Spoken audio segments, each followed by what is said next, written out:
L'invité des rendez-vous experts aujourd'hui est Pascal Lavielle. Bonjour Pascal. Bonjour. Pascal, c'est un immense plaisir de vous revoir au micro de ce podcast. Je rappelle à nos auditeurs que vous êtes le responsable du service ingénierie patrimoniale, retraite et fiscalité chez BNP Paribas Cardiff. Le sujet qui nous intéresse en ce début d'année, c'est bien entendu la loi de finances pour 2023. Pascal, vous me disiez en préparant cet entretien qu'il ne fallait pas s'attendre cette année à une loi de finances très fournie en nouvelles mesures. Cependant, il y a tout de même quelques sujets et quelques mesures qui vont intéresser nos partenaires CGP et courtiers. Et c'est sur ces points-là que vous allez nous apporter votre expertise et votre analyse très pratique. Alors Pascal, le premier sujet que je souhaiterais que vous abordiez, c'est celui de l'impôt sur le revenu. Et pour être plus précis, on va parler d'une évolution du barème de l'impôt sur le revenu. Alors, quelle est cette évolution ? Oui, tout à fait. Pas de mesures très importantes, mais un certain nombre de mesures qui touchent notre activité au niveau patrimonial. Et bien entendu, la toute première mesure concerne l'évolution du barème de l'impôt sur le revenu. Afin de tenir compte de l'inflation, cette année, les tranches du barème de l'impôt sur le revenu vont être revalorisées de 5,4%. Par ailleurs, certaines limites et seuils qui sont attachés vont également être indexés dans la même proportion. Il s'agit du plafonnement des effets du quotient familial, de la décote et de déductions liées à certaines charges de famille. Un autre point sur la modification apportée par cette loi de finances 2023, ça concerne le prélèvement à la source. Alors quel est ce changement ? En ce qui concerne le prélèvement à la source, deux modifications. Tout d'abord, le taux par défaut ou taux neutre est une grille avec des tranches et ces tranches suivent l'évolution de la première tranche du barème de l'impôt sur le revenu. Donc celles-ci sont aussi indexées de 5,4%. Ceci, c'est la première mesure qui touche le prélèvement à la source. Mais ils ont également modifié la modulation du prélèvement à la source. Cette modulation était à l'origine de 10%. La loi de finances abaisse le montant de 10% à 5%. Donc si jamais entre l'estimation de votre taux et le taux qui est appliqué par l'administration fiscale, il y a un différentiel de plus de 5%, vous pouvez demander à une modulation de votre prélèvement à la source. Alors je le disais et vous le disiez également, il y a d'autres mesures qui intéressent les personnes qui nous écoutent aujourd'hui dans ce podcast et qu'on va classer en deux catégories. On va d'abord parler des personnes physiques et ensuite on parlera des entreprises. Alors tout d'abord concernant les personnes physiques, Pascal Lavielle, quelle est surtout la première mesure qui touche ces réductions d'impôts ?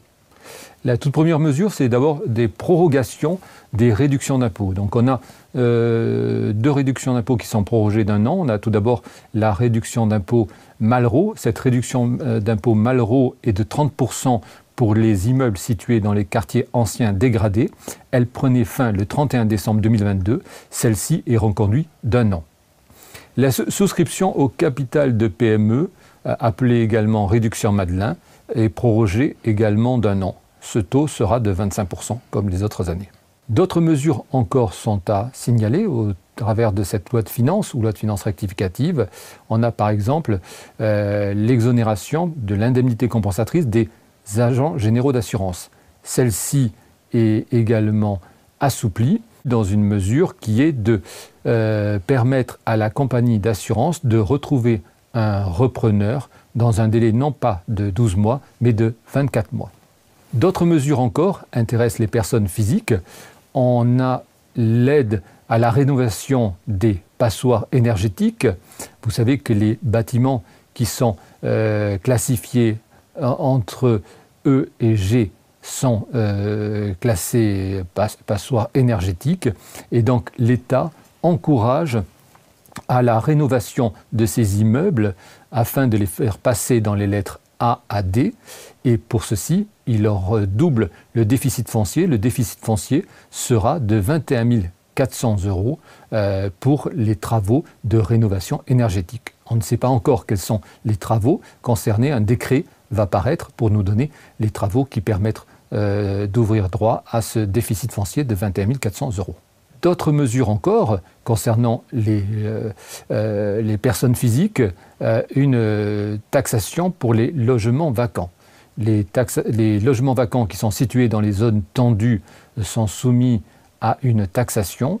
Le taux de cette taxation est augmenté. Il était la première année de 12,5, il passe à 17%, et les années suivantes, il était à 25% et il passe à 34%. Donc une augmentation substantielle du taux de la taxe sur les logements vacants.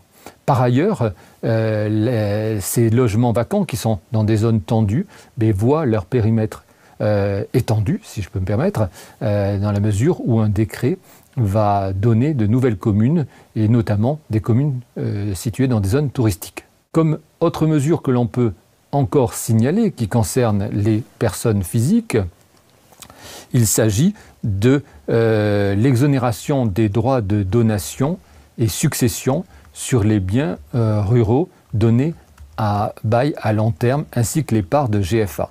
Vous pouvez, dans ce cas-là, obtenir une exonération partielle. Cette exonération partielle, elle est de 75% jusqu'à 300 000 euros et 50% au-delà, si vous prenez un engagement de conservation pendant 5 ans des biens.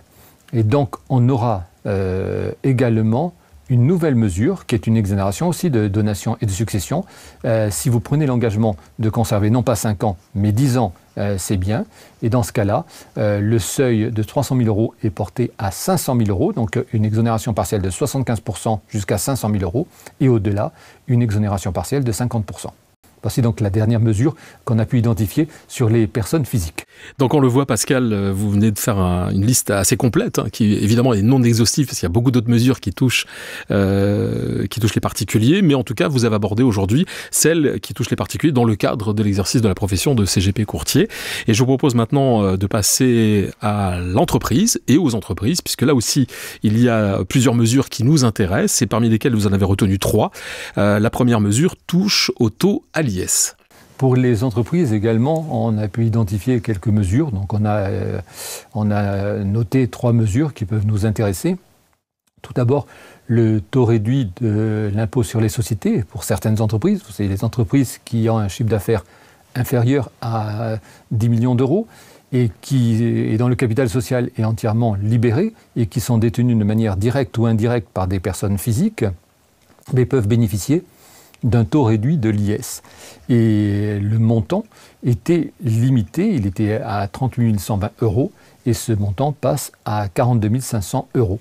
Donc jusqu'à 42 500 euros, vous pourrez bénéficier d'un taux de l'IS à 15%.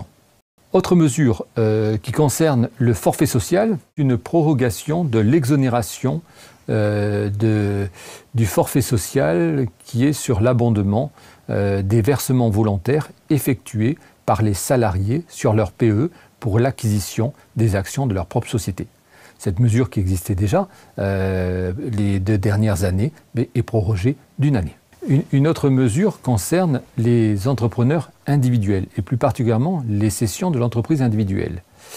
Une mesure déjà était intervenue courant 2022 qui avait permis aux entrepreneurs individuels d'opter pour une assimilation pour le régime fiscal de l'EURL, ce qui les faisait relever de l'impôt sur les sociétés, mais n'avait pas traité le régime fiscal des cessions de l'entreprise individuelle lorsqu'elles ont opté pour cette assimilation fiscale à l'EURL.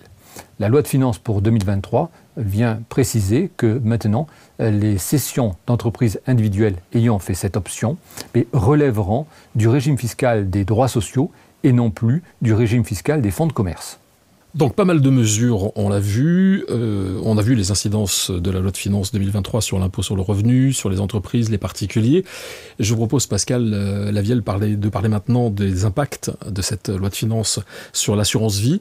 Et si vous le voulez bien, on va s'intéresser plus particulièrement à la déclaration des contrats d'assurance vie et de capitalisation qui sont souscrits auprès d'un organisme établi hors de France. Alors déjà, pour commencer, Pascal, est-ce qu'on pourrait faire un petit rappel de cette situation et ensuite, évidemment, développer les changements qui ont été apportés cette année? Pas de mesure signifiante concernant les contrats d'assurance vie, juste une mesure qui concerne les contrats de capitalisation souscrits auprès d'organismes d'assurance qui sont établis à l'étranger.